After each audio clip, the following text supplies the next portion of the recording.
Hi there, Cosmic Family. My name is Jahlial in this incarnation. As I commented yesterday, the moon is in Cancer. Right now is making this conjunction with Jupiter in Cancer, and tomorrow it is going to have an encounter with Venus that is already in orb of a square with Chiron retrograde in Aries. The orb is the distance in mathematical degrees that we consider when a transit is active in astrology.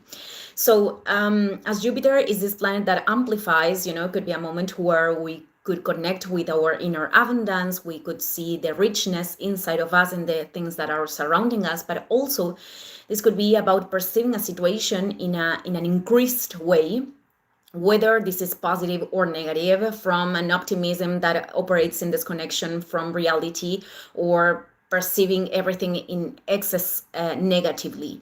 So this could also be linked with with the amplified perception of a limited belief, which is a chance of observing that, or wanting to impose beliefs or ideas with which we have a lot of identification, which is an imbalance, because in the end, that is an unconscious or conscious seeking of external validation. Could also be an amplified inner state, emotional, because this is Cancer, which is an opportunity to be aware of how we are feeding that. In the case of, extreme emotions, when we're talking about a joy, a happiness that is totally deposited on an expectation, attached to an expectation external, or sadness or anger because we are rejecting what we are transiting. In some cases, if there were emotions with which we weren't connecting, then it is a moment to navigate through them, to validate and accept them. I mean, there are people that easily connect with their emotions, but could have difficulties to put boundaries to what fits them, and to lead them to an extreme. And there are other people that could have more tendency to repress those emotions, not giving them importance, and then that is expressed in the body, or prevents us from receiving the information that that enables us to make other decisions if it were necessary, if it is necessary. For example, how can I recognize when I need to put a boundary in a dynamic in my life if anger appears but I don't want to feel it, or I feel it, but I automatically project this to the outside instead of observing what is the anger telling me. So I am mentioning anger because the moon in Cancer is going to emphasize this square with Venus and Chiron retrograde in Cancer, in Aries. Sorry. And this could move ancient programmings that are still there, experiences that reactivate the sensation of lack of value or not having a place in the world, which is Chiron in Aries. Believing that we cannot take initiatives, or they are not enough to nourish our own desires, the sensation of injustice because of attitudes of other people that we have experimented in our childhood, in the family environment, or that we could experiment right now with other people. But the important thing is what we are going to do with all of those things that could be shown, because many times it emerges the childish need, of our inner child, of wanting someone outside validating what we are feeling. And many times there are people with which we can count on, and that could be an experience of healing and rebalance. But because we are talking about a square, this is inviting us to integrate something that perhaps it is not that easy or presents a certain level of challenge.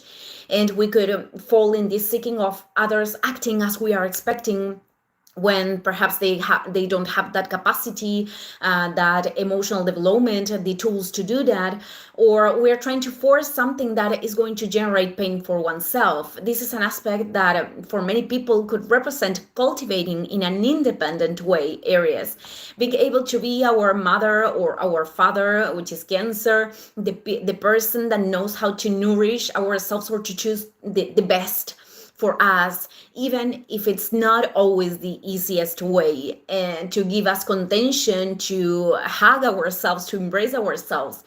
Also, this could be a transit that is showing us how to let go of, how we need to let go of stopping wanting to take care of others, like interfering in their processes, when this is being done from this maternal, archetype, from this archetype of the mother that is being born from a wound, that produces drainings, energetical drains, or manifests situations in which other people are not appreciating what we are giving, because we are not giving that from a space of emotional maturity.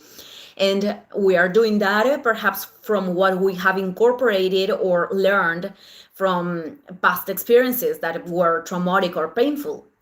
It is very important to observe to all of these things with compassion, but also to give the space, when we talk about adults, of course, to other people, and also children, in a different level, but to give the space to other people to do what they need to do, or to learn the things that they need to learn.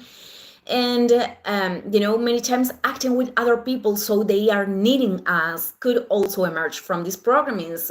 And when relationships are fitting in these roles, and the parties cannot move out from those spaces, then we cannot grow, and it stops to be evolutionary sustaining those relationships. This could also happen, I'm talking about partnerships, family, friendships, whatever things. So another level more associated to our resources or desires, this could be a transit to observe how we are connecting ourselves with all of that, to understand that those things, to seek for those things, being part of a path of growth, of self-discovering, of creating an emotional security that is born from recognizing that we can choose what is nourishing right here, right now, and stop choosing that in the future if it is not representing something nourishing anymore. That is the caring and the protection that oneself can give. But that is not the same to look for or seeking or chasing something external that can make us feel valuable, because that is an illusion. That is the reason why many people can apparently have excellent lives, or the lives that fit into society, but truly feel a great void, a great emptiness. So while the sun is still in Leo, it is already activating the square with Uranus in Gemini that is going to be perfected clearly when the sun enters Virgo. Therefore, signals could also be in things that are not being as we thought, as we have expected, because that is the way that life shows us a more elevated direction that perhaps from the limitations of our ego we cannot understand right now, but we can open up to those answers and to the changes that are presenting. Thank you, everyone. See you in the next video.